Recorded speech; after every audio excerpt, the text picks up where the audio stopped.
It's the first blank game week of the season, so is it time to wildcard your way out or fire up that free hit? We've got all the tips to help you get through game week 8.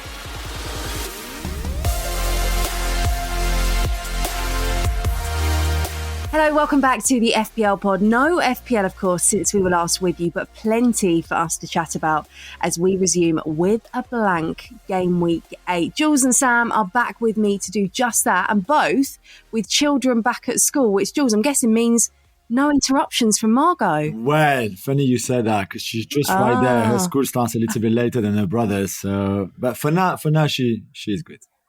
She's sitting on the iPad next to us. I think she's going to be an FPL supreme manager very soon with all the tips that she hears every Thursday morning. Sam, how are the FPL family coping with half of the FPL family back at school? Oh, it's the dream, isn't it? Suddenly I can sit in the mornings and work out what I'm doing with my FPL team without having to worry about how I'm getting them to school. Although this morning I have had to rope in the grandparents to come and take them to school whilst I'm recording this podcast. So they are loving their life right now with Nanny and Grandad, who are way better than Mummy and Daddy apparently anyway. I can't possibly comment, but our thanks from everyone here at the FPL pod for Granny and Grandad for stepping in so you can be here with us. Enough children chat. Anyway, it's time to welcome our third guest, who is way cooler than all of us. Not that that's especially hard, as that intro chat probably goes to show. So it's a big hello to the front man from the Cortinas, Liam Frey. Liam, it's great to have you with us. And I believe you're a big FPL manager as well. Yeah, great to be here. This is better than Glastonbury. Do you know what I mean? This is it. Yes. This is the holy grail. This is it. After this, I'm giving up. No pressure, guys. Better than Glastonbury. Can we put that on like the bio, the about for the podcast? Of course you can. I think we should. I actually noticed that your latest single is called "It'll Take More Than a Weekend Away to Fix This Mess." I wondered if that was indirectly a reference to FPL. Yeah, well, this season most definitely. I didn't even pick up on that, but yes. Yeah. Yeah. How is your season going anyway? I'm hoping that it actually isn't representative of your campaign so far. Do you know what? It's the worst it's ever been. I've never had this bad a start. I think I'm like 5.1, 5.2 or something. But even if I've had a shaky start and you're 2 million in like game week 1, always clawed it back pretty quickly. But this year, it's just not happening. I look at my team and go, yep, that's fine. That's fine. That's fine. You know, I guess like holding on to Trent and Salah, didn't start with Haaland, big mistake. And then I think I did a bit of swapping between, like, had Jesus, didn't have him, had him, missed out on a couple. So a bit knee-jerky, wildcarded in 3. So yeah, I know, tell me about it.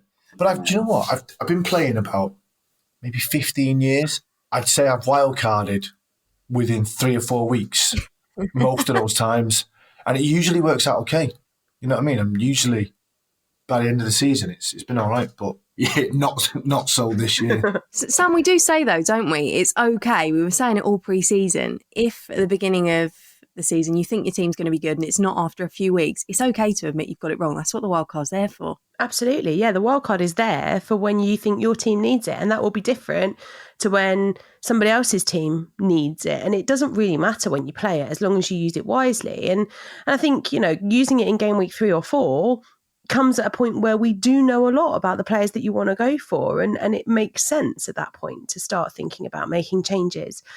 I think this season it has been more difficult. It's been difficult to kind of get started and get some traction on it. But, Liam, I won't panic yet. I think we've got plenty of time to fix the issues. Yeah. And, of course, the unlimited transfer window when the World Cup is on. So loads of time to make plenty of changes to your team. And, I'm nowhere near where I'd want to be in the world right now. But that is just a progress thing that takes a bit of time sometimes. I think a big thing was the Champions League starting. You knew there was going to be rotation. So people like Foden, I just wanted to get on him straight away.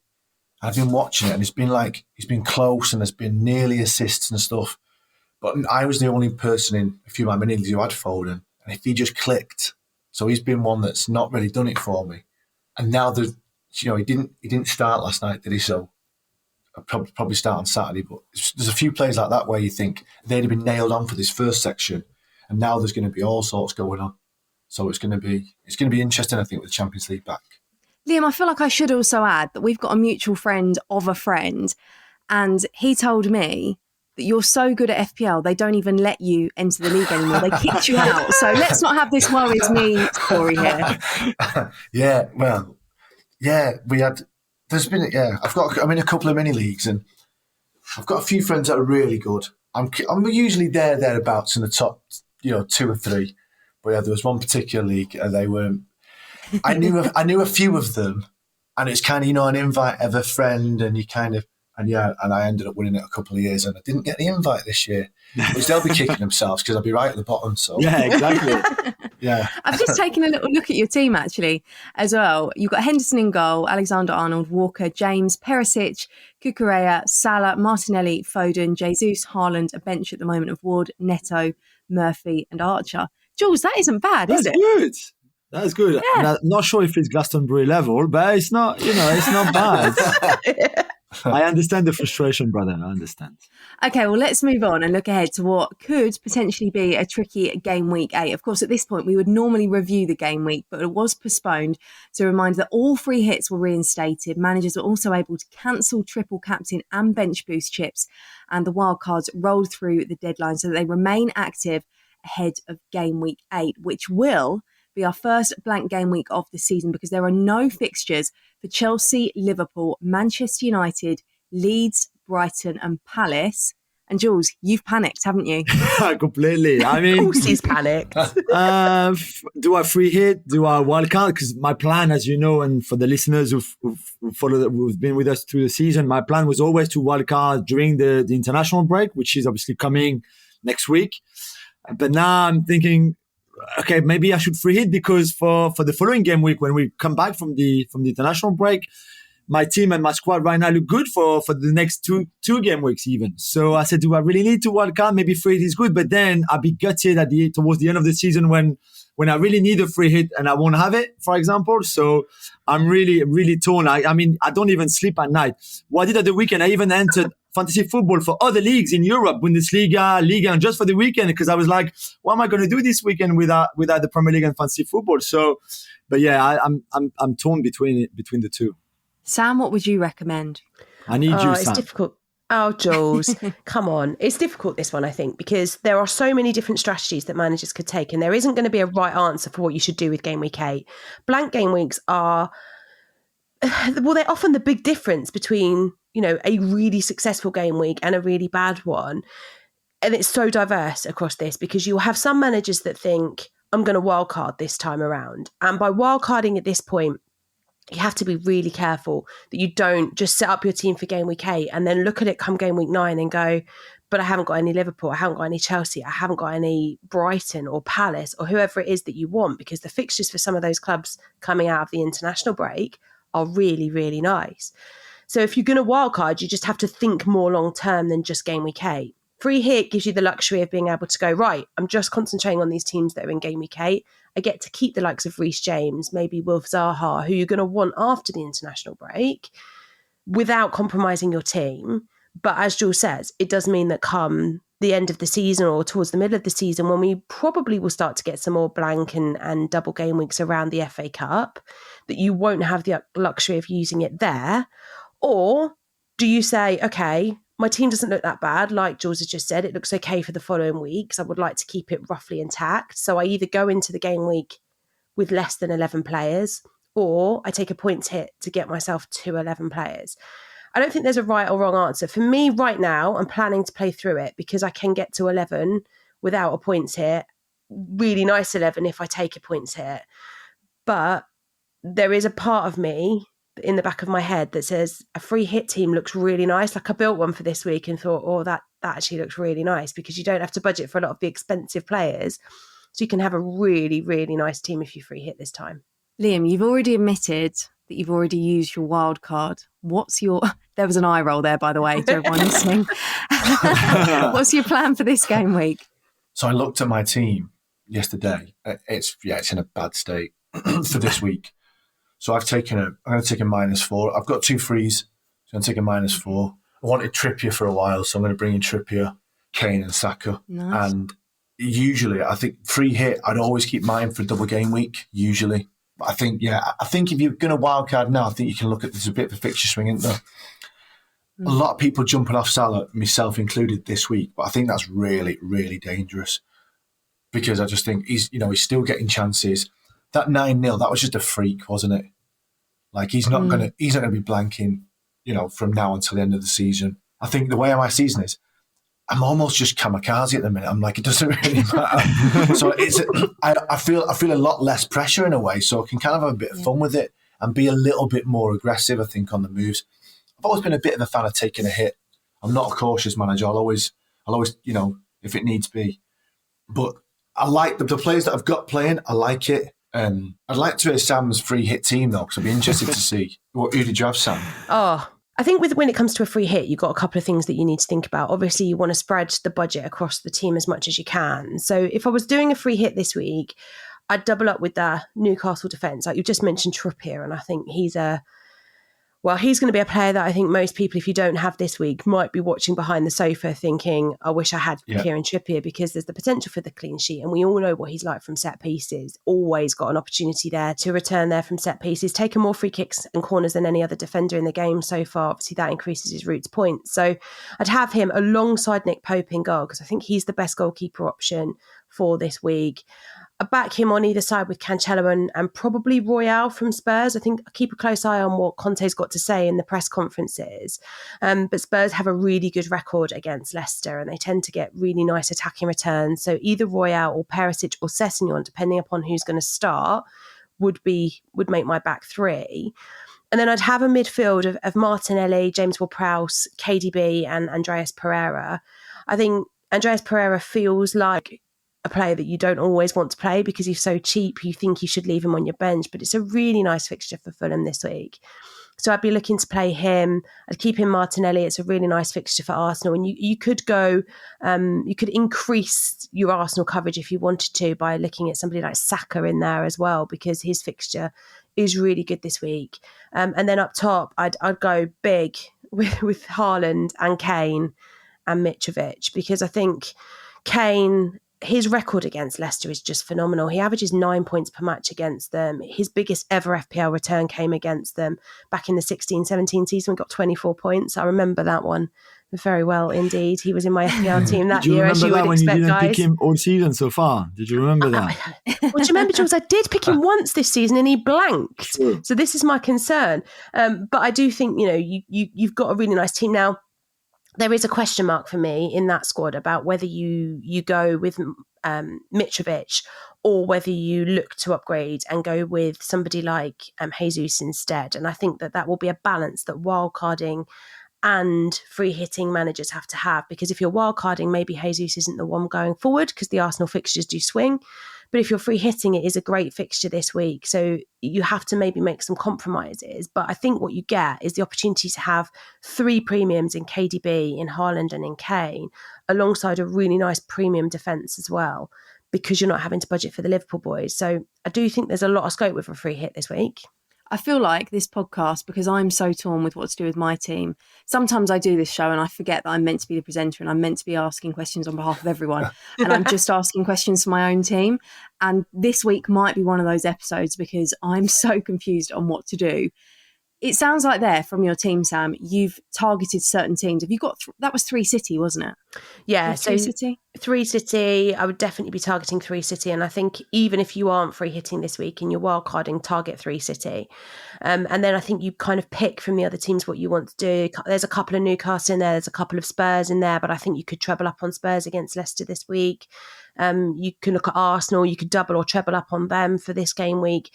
If you're free hitting, if you're wildcarding, probably not on Arsenal. So there are a few teams that I think you want to double or triple up on, but particularly Manchester City, they're the standout this week. Now, Jules, I admitted before we started recording today that I watched your goals show that you do on British TV, which shows all of the goals from the Champions League for the very first time last night. And my ears really pricked up. I was doing some prep for the pod at the time. My ears really pricked up when Haaland scored for Manchester City, because you were waxing lyrical about the ball in from João Cancelo. And I think you said something along the lines of, that's what he does. But all season, you've been telling us that number 7 shirt doesn't suit him. Have you been persuaded that maybe it does now? So You've caught him out, Kelly. When I free I did. hit, then I forget about the number 7 on the back of his shirt, and I put him in my free hit team because Of course. it's capable. Liam, that's the issue I've had. If Joao Cancelo with the number 7, I mean, it doesn't add up to me. So that's why the girls have been laughing. Yeah, exactly. Thank you very much. But that cross with the outside of his foot was amazing. I like Quaresma.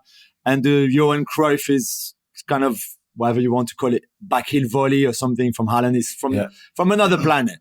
But yeah, I mean, because I'm thinking about free hitting, I've got a lot of similar players to what Sam said. Certainly the Cancelo, Trippier and Emerson at the back with Pope in goal. The front three, because I would keep Kane, Haaland and Jesus. I already have. And then in midfield, I would go for Saka more than Martinelli, probably. And my big call, because is Heung-min Son this week. If I free hit, I think Son against Leicester could be the game where it finally happens. I watched him against Sporting and he created a chance, and it was still not the Son that we know, but I feel like he's getting closer, and I think this weekend could be the one. And I need a differential because, like Liam, my start of the season hasn't been great. So I need someone who will do something and that nobody else have in this team. And I believe it could be him. So, Liam, I think that got the nod of approval from you there when he said about Son. Do you agree that he's coming into form? It's like a bit like Salah over like the last 3 or 4 seasons. They've been so good. You don't just turn bad overnight.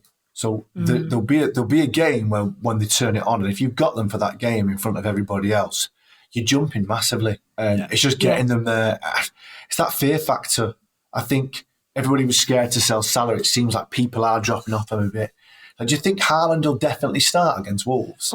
I think because he didn't play last weekend. Obviously, and it's an international break next week, isn't it? National break where he will go with nowhere, and there would be matches for him. But I think you have to finish on a high as well. If you're City, the game against Dortmund was very disappointing. Even if you won in the end, but you played badly for most of it. I think you can't really afford to bench him. Sam, quickly going back to that Son shout, as a resident Spurs fan who I think watches pretty much every minute of every game and every competition. You know. Oh, do you know what, Kelly? I'm going to hate this moment. I'm literally going to hate this moment, but I sort of agree with Jules. Clip that up. I know. So I'm really torn this week because I can go to Son for free this week in field 11. Or I can go to Kane and it'll be a -4 because obviously I'm taking the money from Salah and redistributing it up top. And I'm wildcarding next week, so I don't really have to think about the long-term implications of my transfer. So it is literally a 1-week punt on Son or Kane. Actually, I'd quite like to have both. And if I was free hitting, I'd maybe try and budget for both of them. Because I do really like the Son pick for this week. He is not performing well. But you do know that when he does go, he is going to go big. Like, I feel if he goes early in that game against Leicester and gets 1 goal, he could get a hat-trick because his confidence will just come back. He'll shoot on sight then. We'll have the kind of the Sun runs that we're used to. We've been seeing some of them over the last few weeks. They're starting to creep back in. I think the competition from Richarlison, the way that all 4 of them can't play in a team together, and it's been Kulusevski so far that's kind of lost out to Richarlison. But how long does that continue if Son doesn't return at all? Because when Kulusevski's coming on, he's looking good. I think we'll need to start seeing something from Son. And maybe this is the week that it happens because I already mentioned Kane's record against Leicester, but Son has just as good a record against Leicester as Kane does. So I am tempted. I'm really tempted as part of my transfers this week to save the points, to go in with Son, because if I've got it wrong and he doesn't return this week, it will be very easy to just move him on to Kane in the wildcard the week after. So when you're making punts that are only 1 week, either on a free hit or because you're planning to wildcard next week, players like Son are great differentials. Jules, very quickly, something else that was different in your free hit team to Sam's. You said you were going for Saka over Martinelli. Sam watches a lot of Spurs. You watch a lot of Arsenal. What's made you go Saka's way? Well, because his form has picked up a little bit with the goal against United, the assist the game before against Aston Villa. And I do think that in that kind of form now, it'd be quite normal and logical for Mikel Arteta and Arsenal to kind of give the ball maybe a bit more to Saka than before Martinelli when he was in top form. And at times there were clearly some patterns of play were made for Martinelli and Gabriel Jesus and that kind of relationship. Now it feels that he's shifted maybe a little bit more towards towards Bukayo Saka, and in that kind of form, it would be crazy not to feed him the ball, and especially because he's such an amazing 1v1 player, and that's how they use him, and that's the right way to use him, by the way. When you're playing a game like this, against Rico Henry, for example, and you can isolate them, and then you can go Saka, okay, you go, and then there might be a goal and an assist on the back of it. So I do wonder if maybe the focus now from Arteta is, okay, let's put him in the perfect situation, if you want, because he's on top form. We've got all the stats, everything shows us that now he's at his peak. Maybe the start of the season was a bit slower, but now he's peaked, and play on him, giving the ball, feed him, and let him do his thing. And that's why I think maybe the shift has gone a little bit between Martinelli, who was so good for most of the start of the season, compared to Saka. And now in the last couple of games, it felt like it's the other way around now. I think for me, I would have gone with Saka over Martinelli in that free hit team had it not been budget. So that free hit team that I read out, by the time you budget for a very cheap bench, comes in at 99.1 million. So there wasn't enough budget to get from Saka or to Saka from Martinelli. But I do think the underlying stats suggest that that's the right thing to do if you can afford it. Well, come on then, Liam. You did ask Sam who she would have in her free hit. You actually heard Jules and Sam's free hit. Very similar, but how did you rate them? Would they be similar to what you do? And actually, are you considering free hitting now, given the fact you've used that wildcard? I did think about it, but I still think the free hit, I think I'd rather use it on double game week, because I just like seeing loads of it's more points. fun, isn't it? Yeah, it so just much is. more fun. That's like is. FPL's meant to be fun, and for me, double game week. All right. If on the first game of the game week your player doesn't return, you've got another game for him to get it back. It's all right. I do like the Saka and Martinelli thing, because I've got Martinelli at the minute, and I'm going to bring Saka in as well this week, and let them duel it out. And whoever gets out on top, the other one's going to go next week. Oh, it is survival of the fittest. Yeah, but why not? Like, Saka's numbers look pretty good, and he's a bit of a differential in my mini leagues. My overall ranked game this year, I think that's gone. I think just forget about that. So it's all about the mini leagues, and I have to look and I think, no one's really got Saka.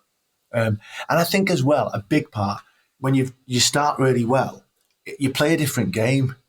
You're safer. I kind of like this chase, and I'm just like, I like watching Saka. I really like watching him play, so I brought Saka in. In terms of the free hit, it's strange because I feel like I brought these players in, and I'm still I think I've only got 9 playing, so I'm still well down. So come Friday afternoon, my finger will probably be hovering over that free hit button. Let's face it. And you'll be rewinding back through this podcast, copying their teams, right? Yeah, exactly. Yeah. So, but we'll see. At the minute, I'm going to hold off. I don't think it's the end of the world, though, Liam, if you don't have a full team of players out for this week. That was my next question. I was going to say, I've got 8 at the moment. 2 free transfers could get me to 10. Sorry, this is the moment again where I've forgotten I'm presenter and I'm now just firing questions at you for my own team. But I don't think that's the end of the world. So I've currently, in my team, I've made no transfers yet. I've got 2 frees. I've got 5 players that aren't playing this weekend. But some of them I don't want to get rid of, just in case I decide not to wildcard over the international break. Like players like Reece James, not going to play this week, but don't want to lose him moving forward because I fancy Chelsea's fixtures, and with Potter in charge now, I suspect that they might go on a nice run. So I'm looking at my team thinking there are players in there, maybe like you with Marcus Rashford, Kelly, who you don't necessarily want to sell and not have back. So therefore, do you really want to take them out for a hit this week? Well, maybe not. And therefore, it'll be okay. I think personally, it's okay if you've only got 10 players. 9, you could probably get away with. There will be a lot of teams that don't have 11 players out. I think 8's a few too few, Kelly. But then you can get to 10, right, with your 2 free transfers. So you're going to be okay going through this week if you just have 10. If you want to take the punt and take a -4 to get a full team out, then I think that can absolutely work. And that is something that I'm looking at with the Kane potential transfer, because I think if you're going to go with somebody big that can make a massive difference, then do it for a -4. But you don't feel the need to take -12s to get a full team out. I think that's what I'm trying to say. I think you should get -12 to get really like a team that can get you 50 points and you'll have a lovely weekend.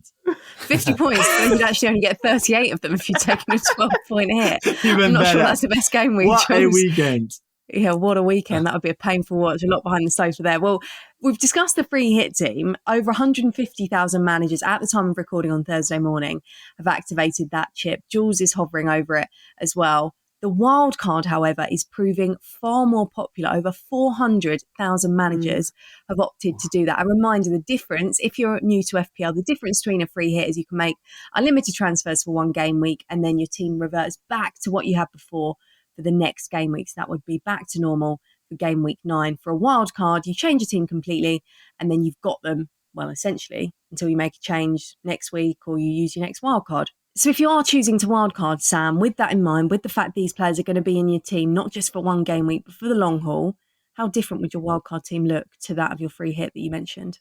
Yeah, it has to be quite different, doesn't it? Because from this moment, when you play your wildcard, right the way through to game week 16, when we start the unlimited transfers, your team has to work for you and it can't just work for this blank game week. So that means that you're going to want to look at teams that aren't playing this week. Like you're going to have a plan for Liverpool. You're going to have a plan for teams like Crystal Palace in particular, who've got such great fixtures coming off the back of this blank.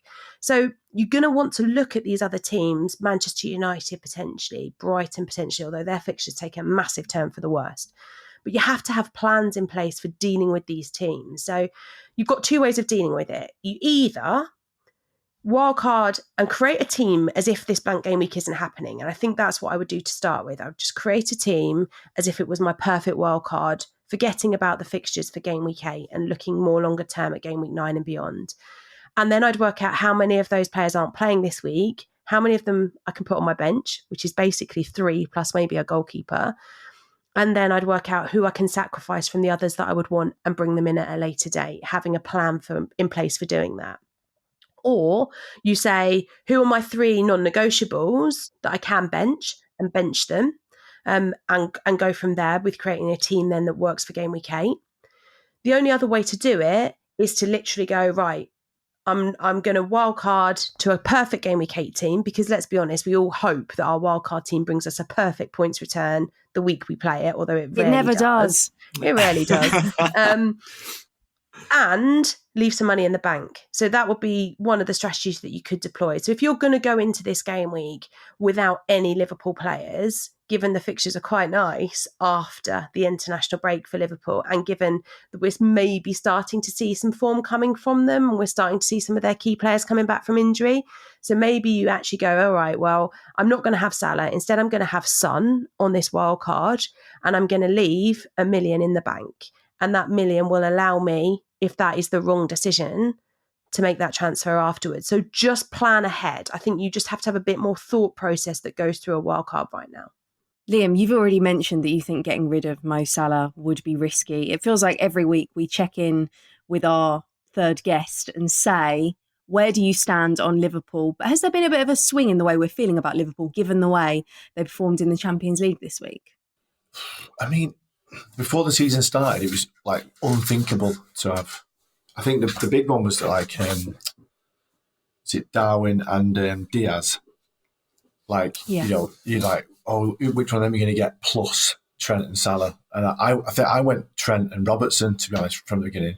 Mm-hmm. And that massively backfired, got enough impact pretty much. I just think Salah's going to explode and he'll do it this week because I've got just, when he comes back, whatever, because I've just got rid of him. Yeah, it's tough for me. Like the wild card, I had to do it early. I don't know, even when you say the Palace things, I would only really want Zaha, and I think that's an easy switch later on. I don't really know. Like, Jules, have you played your wild card, or did you say?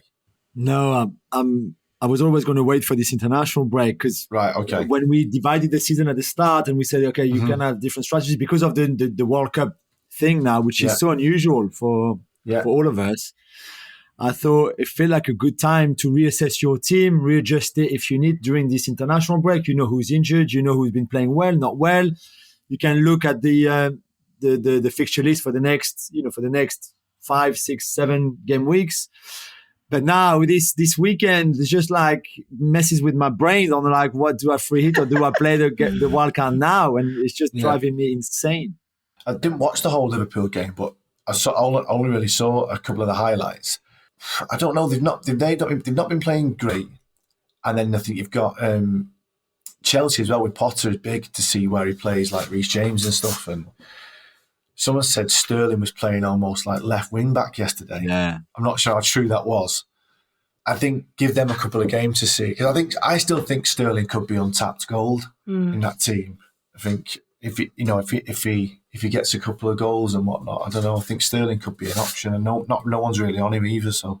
And I think you've also got the Aubameyang factor, haven't you, with Chelsea? So suddenly we've got a whole team that we've all basically gone, I'm ignoring you, because they've just not been playing well. They've not been keeping clean sheets. They've not been scoring enough goals. They haven't had a main goal scorer. Suddenly Potter's arrived at Chelsea and we're all going, well, this is interesting because look what he did defensively for Brighton. They were so solid, so secure, and the wing backs were so good for us in FPL. If he's going to do that with the likes of Reece James, then I want him in my team. But I'm also looking quite longingly up that Chelsea pitch, thinking, like you just said, Liam, they're a bit of untapped gold. Nobody's got them right now. Nobody owns Sterling. Nobody owns Mount. Nobody owns Aubameyang. So if you wildcard these players in, they're going to be great differentials. Now, of course, this week, they've got the blank. So that is a bit of a challenge in terms of managing it. But it is something that I think if you wildcard right now, you do have to consider. You have to give yourself a route to these potential players that might suddenly take off after the blank game week in the international break. It does feel like quite a good time to talk about Chelsea, actually, because since we last spoke about them, Graham Potter is their new manager. Jules, what did you make of their first outing against Salzburg in the Champions League? I thought it was really interesting tactically what he did, the sort of hybrid back 4, back 3, if you want. There was a lot of fluidity in Kovacic's positioning and the way he played, and Kai Havertz the same. Raheem Sterling, Liam mentioned, had maybe not left wing back, but certainly had all that sort of left channel to occupy. So when they didn't have the ball, he was just using the width. And when they had the ball and they went to a back 3, then he had obviously a lot more freedom. And he scored a lovely goal that he took well. I've said before that I was not convinced that when Tuchel was using him as a centre forward, either second striker or as a lone striker, and I felt that wide, whether it's right or left, but more likely left, is certainly more of his environment. And you could see yesterday against Salzburg that he felt good in that position. So I wouldn't be surprised if Potter keeps him there. For the rest, I'm not sure all that fluidity works for a big club. That's one of the question marks I have over Potter. But I think that he will make them good. He will make them better. They will keep the ball well. They will have a lot of movement, of intensity that I think will suit them. And again, as we said, the fixtures list up to Arsenal in game week, I think there's United game week 13 and then Arsenal game week 15. But before that, it's really good for them. So definitely something to keep in mind. Okay, so Chelsea one to keep an eye on. Liam, we talked about fixture swings. Any other teams that you think managers, again, I know you don't have your wild card, not trying to rub it in, but any other teams that you've noticed that have good fixtures if managers are wild carding that they should be looking at? Well, can I just say, I just tried to print the fixture ticker, and my printer just went bust. So I can't see, so I haven't got them in front of me. But I kind of know what they are. Who still prints things in 2022? That's why it's bust. Liam, I'll tell you who's at the top. Go on. So when you look at the top of the fixture ticker at the moment, bizarrely, Bournemouth at top, followed by Aston Villa, Everton, Triple Fulham. up on Bournemouth, yeah? Yeah, exactly. Crystal Palace, West Ham, Newcastle, Leicester and Spurs. They make up the top half. Is that until the World Cup then? Or is that just the next 5 or 6? Yeah, so that runs through from game week 8 to game week 16. You see, you are an FPL expert asking those sorts of questions. I love it, Liam. And then at the bottom, you've got Brighton, Leeds, Arsenal, Liverpool, Wolves and Southampton. So the bottom of the fixture has 4 of the teams we've been targeting lately in Brighton, in Leeds, in Arsenal and Liverpool. Arsenal, yeah, wow.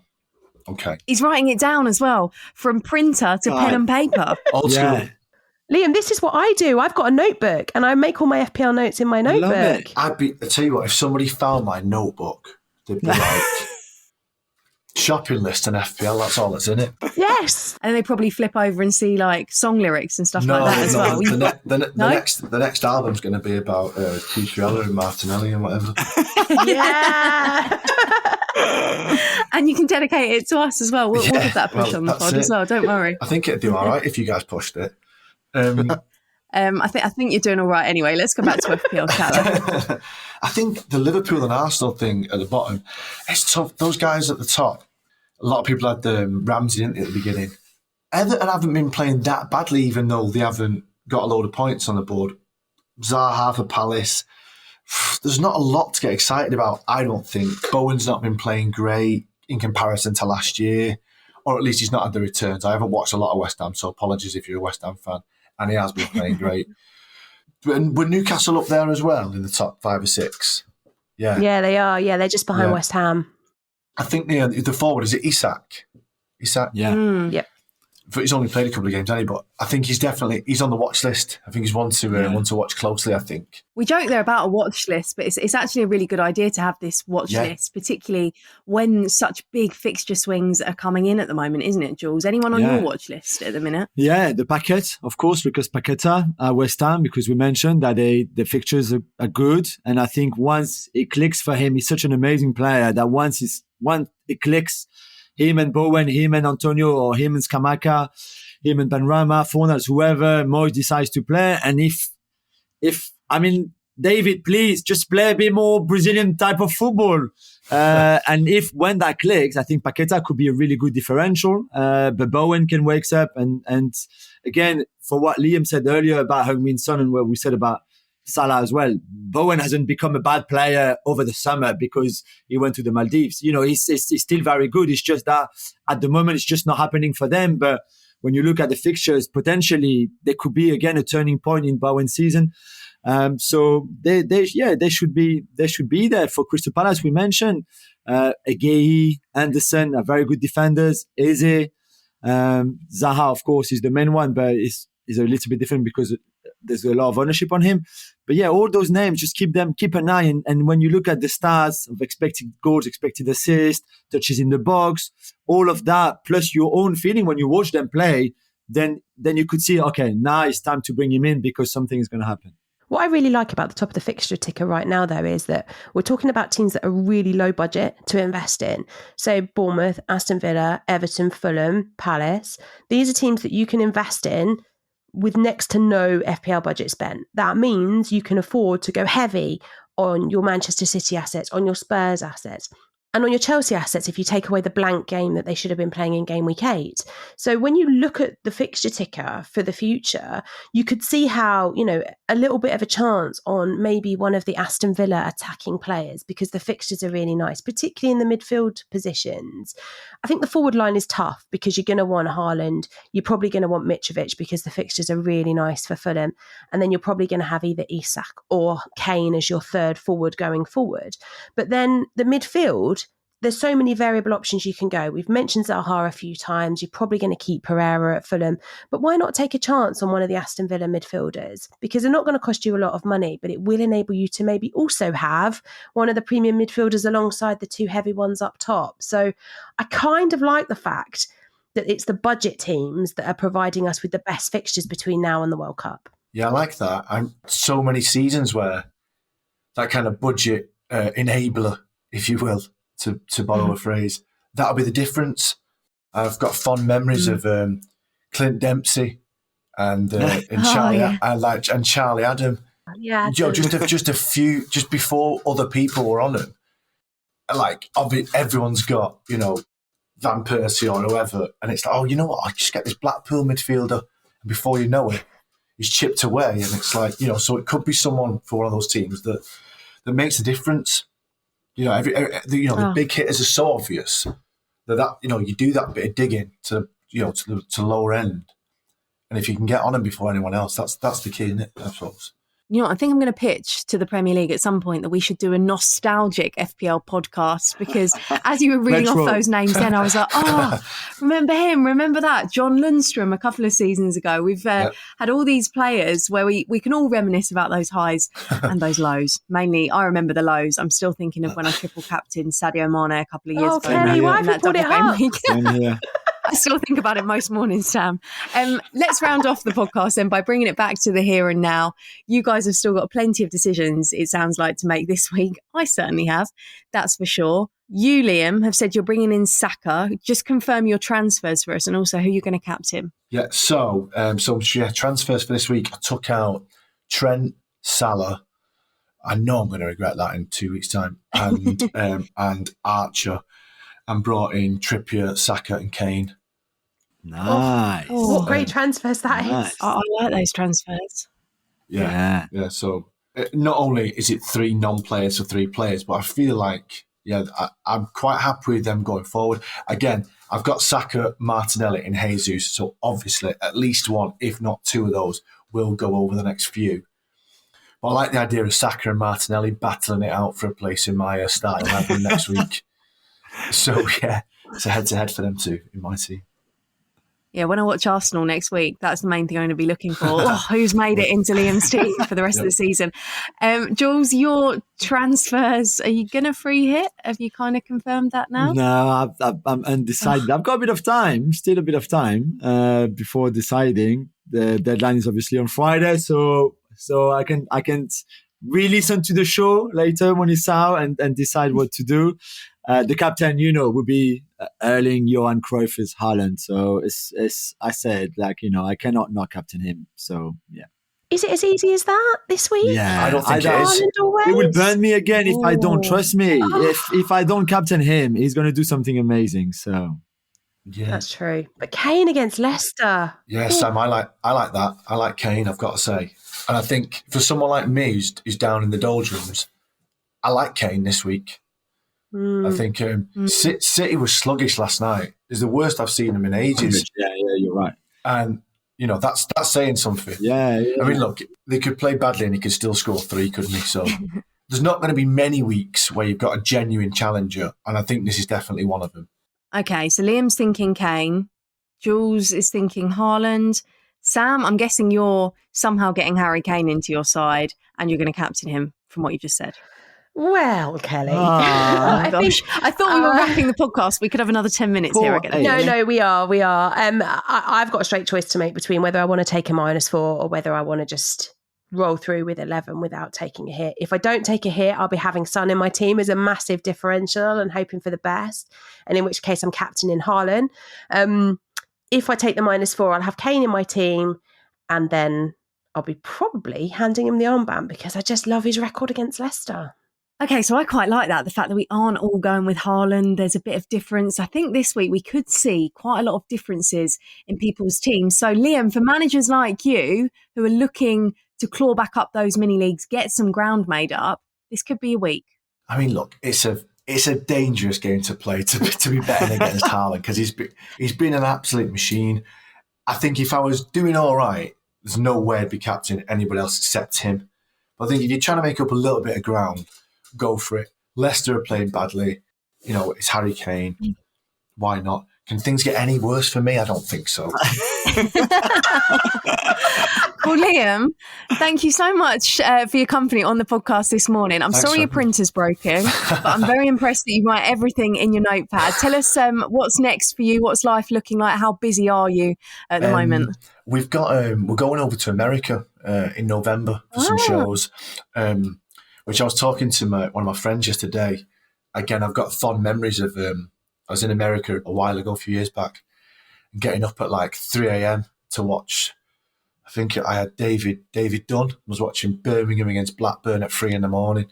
So there'll be plenty of early mornings, I think, on the tour bus to watch the 12:30 kickoff and whatnot. So we'll be in America and then we're going over to Mexico, I think, as well, to a festival over there. So, so that'd be nice. And I think we're over there just before the World Cup starts, back here for the World Cup, for normal kickoff times. And don't forget, if you're going to get up for the early kickoffs and stuff, don't forget an hour and a half before the first kickoff of the game week to get your FPL team sorted. Deadline. Don't miss the deadline. Yeah. No. Don't miss the deadline. All of this hard work will be undone. And the good thing is you'll be back when Qatar's going on, so you'll have all those unlimited transfers and you can make them all of the time. Liam, best of luck with your FPL season, with everything, with the Cortinas. We look forward to hearing your FPL-related song, though I'm convinced your current single is actually about FPL rather than anything else. Sam and Jules, thanks as always for being with us. Jules, free hit, wildcard, decided yet? No, I'm gonna. He won't tell you the truth anyway, Kelly. He'll change his mind after all the time because of you. It's always because of you. I'm thinking about Kane captain now. What am I saying? Well, on that note, I think that's where we'll leave it, because this debate could go on forever, especially if we wait for Jules to make a decision. A reminder, your deadline this week, Friday night football, means that it's 18:30 UK time on Friday night ahead of the 2 Premier League fixtures. We'll be back with you next Thursday, and Off the Bench will also be out on Tuesday. So do check in with them then. Also, check out fantasy.premierleague.com and the Premier League app to make all of your changes and for more hints and tips. The very best of luck, and we'll see you next week.